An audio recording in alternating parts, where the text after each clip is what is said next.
Hello, everyone, and welcome to the Football League podcast. We have some breaking news concerning Rafael Varane to Manchester United and also some updates on a few midfielders that Manchester United could be signing. So we are going to go straight into it. Chris, what do you have? Yep. Yeah, hello guys. This was on short notice, but it's based on the information that I received this morning. I just want to give an overall picture before I break the news. So obviously the interest with Varane has dated back since last year, as you know, folks, we've been talking about it. And Manchester United have been quite apprehensive in how they handle that situation. Real Madrid have offered a couple of contract offers throughout. And United, up until around about, I'd say 3 weeks ago, or at least a month, was still believing that Varane potentially could still sign a contract with Real Madrid. But as it stands at the moment, and what's happened is that Varane obviously has changed agencies, and that Manchester United have had direct dialogue with Varane, and the wages have been agreed between Varane and Manchester United. And Manchester United are now in direct talks with Real Madrid to negotiate a final fee and then seal the transfer. So that is where we are with it, because Varane has obviously mentioned, and I've mentioned it in the past, that David Alaba, they're not going to offer the wages that David Alaba is on because they can't, based on some of the stuff that's come out, as you've seen. So they need to sell quite a few players. Now, it's a little bit of a strange one because Real Madrid have lost Ramos on the free, and now they're about to lose Varane. So Yeah. they'll be looking for additional transfers, but it will be very cheap. So at the moment, Varane is likely, and we'll get some major update in the next few days, is what I've been told. So hang in on there, but it's very positive. Now, Yeah. there's been discussions around, because I also asked about this as well. There's been discussions around having a meeting with Real Madrid and discussing where he is. But actually, before the Euros, my understanding was that he already told them that he wanted to leave. So, but Real Madrid, and obviously how Perez works, still trying to convince Varane to stay, and they haven't given him the right contract offer. So it's good news for Manchester United, and they will look to try and complete the deal as soon as possible now. So Yeah. that's where we are with it. Yeah, that's really good news for Manchester United fans. As you know, we're still waiting on that Jadon Sancho announcement, which is getting a lot of Manchester United fans anxious. Can But I you just meant, explain yeah, about Sancho, if that's okay, yeah, before we go on to Varane? So look, the thing you got to know is that Jadon Sancho's already signed the contract, Manchester United. He's already done the video, he's already done the clips, and he's already on holiday. Way I add with Rashford, right? So there's no point worrying about it. It will come out when it will come out because he's already a Manchester United player. Okay, so he's going to turn up on the Premier League. It's not suddenly going to go back to Dortmund. So people need to just calm down with it.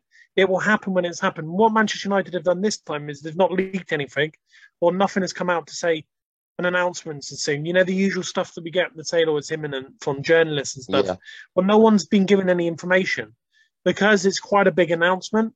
And this is probably one of the biggest announcements they've done in their history for a long time, especially in the Glazers era anyway. Look back at all the transfers they've done, Sancho is probably the best one that they've done at his age. So they're going to take their time with it, and you're going to see the loads of social interactions. They can drop it at any point when they feel they can drop it tonight, they can drop it tomorrow, they can drop it on Monday. But it doesn't matter because he's a Manchester United player.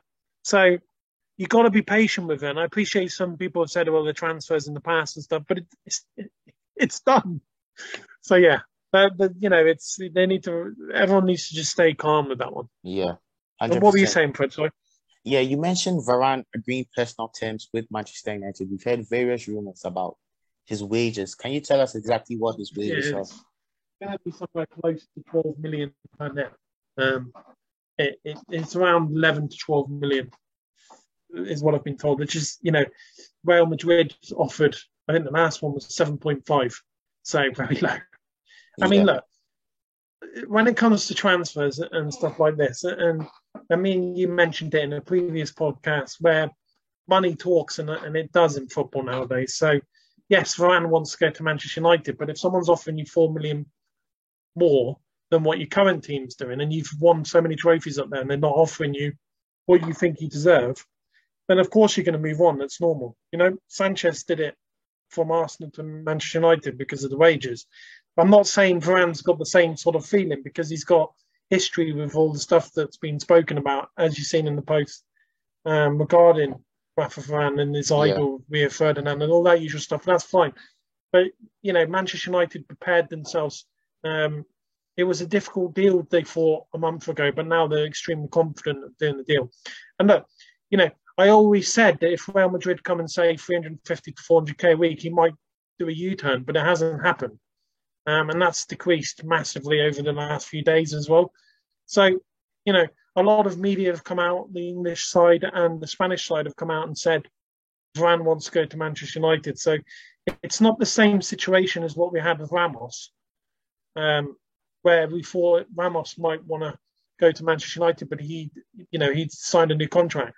Well, that's, you know, it's a complete separate situation.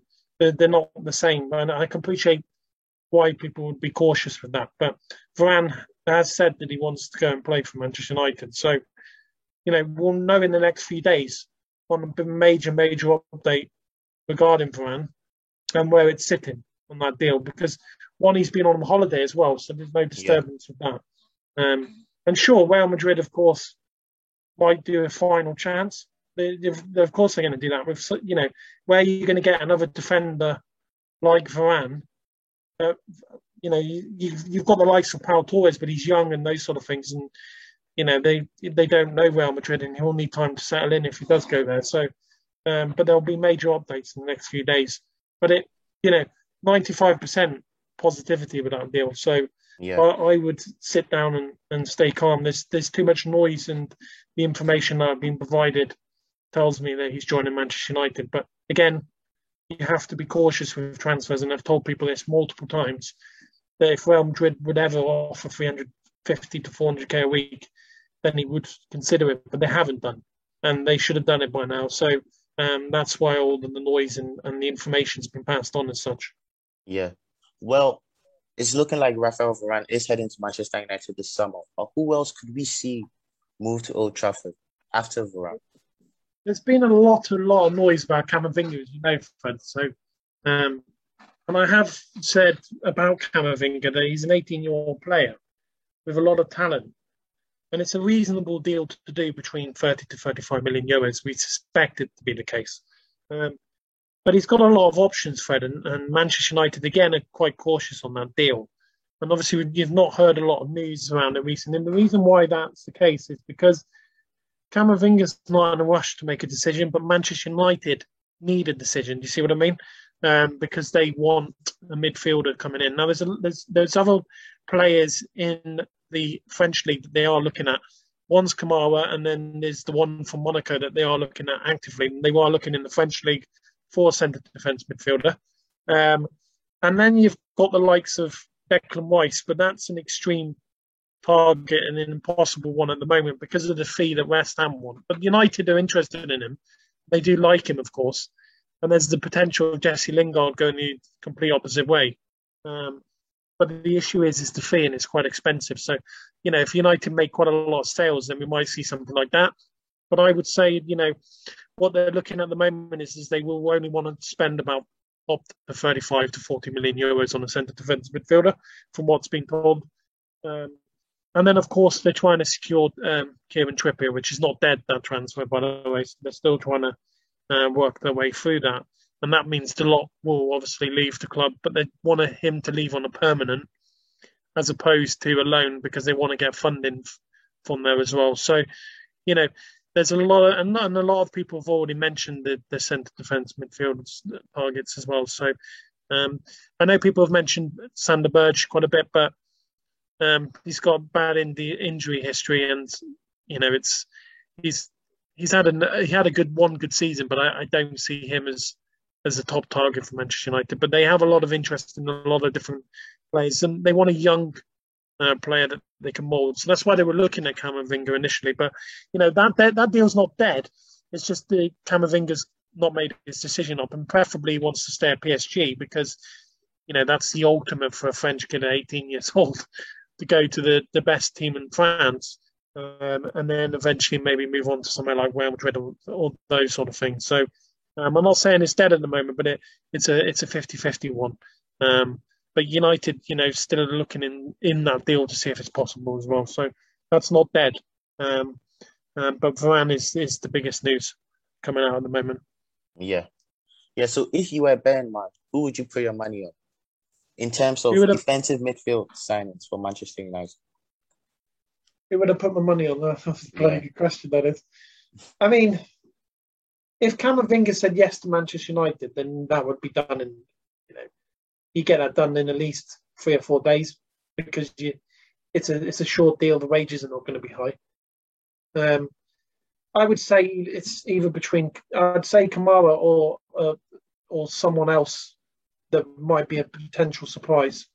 But I'm convinced that they don't want to settle this summer. And if you look at these deals that they're doing, Fred, is that they might say, well, do we need to go and get a centre defence midfielder? The only reason why I say that is because if you look at recently, they're looking to change the tactics potentially, as you've seen. So it's not a top priority. Of course, they want one, but they don't want to settle. They want the right person to come in. That's why they were looking at Camavinga, because of the way he, breaks up the play and he tackles and those sort of things. So that would be the ideal one they wanted. And if he came out and said, yes, I want Manchester United, then of course he will be joining Manchester United. But we haven't had that yet. So it's a difficult one to answer for me, because United are hoping on that player, but they do have alternative targets, but they haven't further advanced on those deals yet. So it's one to watch. I would say we're going to look in August now for that one, because they've got to look at the Varane deal, try and get that over the line. And then obviously they want competition from Wan-Bissaka, and they're trying to get Kieran Trippier to come back to England and play for the club. So, but there's been some news around Kieran Trippier's deal expiring next season. He has an additional year, 2023. So they're not going to let him go on cheap, and Manchester United don't want to pay a lot of money. So as I said, they've paid quite a bit for Sancho, and they're going to pay quite a bit for Varane. So then we're going to start having to look at outgoings and start discussing those deals as well. Yeah, well, pretty interesting stuff going on at Manchester United during this transfer window. This was a quick podcast. Chris, is there anything you want to say before I close it off? Yeah, I want to say that, a couple of things. So obviously, just to recap, Varane agreed personal terms. Manchester United now trying to sort out a final fee for Real Madrid. Real Madrid are under the stance of we'll do the deal. They're just waiting on Varane. That's it. So that is basically it. That's the final decision that we're at, the final stages in that sense. So that's good news for Man United. Please don't worry about the Sancho deal. That's already done, completed. The video will be out when Manchester United decided to be out. They haven't briefed anyone. They haven't said anything to any other clubs. People are guessing, as you can imagine. But nobody actually knows. But, it could be at any point tonight. It could be at any point over the weekend. It could be next week. So please don't be concerned about it, and don't stress yourselves over it, because he's signed a deal. And then Manchester United, once they've done the centre-back, will start hearing a lot of news about centre-defend midfielders, and I'll be able to get a lot of news out towards that. And then they're looking actively to try and get Kieran Trippier into the club. And hopefully we'll have some more updates next week on a bit more in-depth transfer podcast. But I just wanted to share the Varane news today, basically. So thank you for listening. Yeah. Well, that brings us to the end of our podcast. Make sure to check out our socials. The link will be in the description. We uploaded a video yesterday on the Euros, basically a Euros fan camp. So make sure to check that out. And while you're there, make sure to hit the subscribe button, and we'll see you in the next podcast. Yeah, thanks, guys.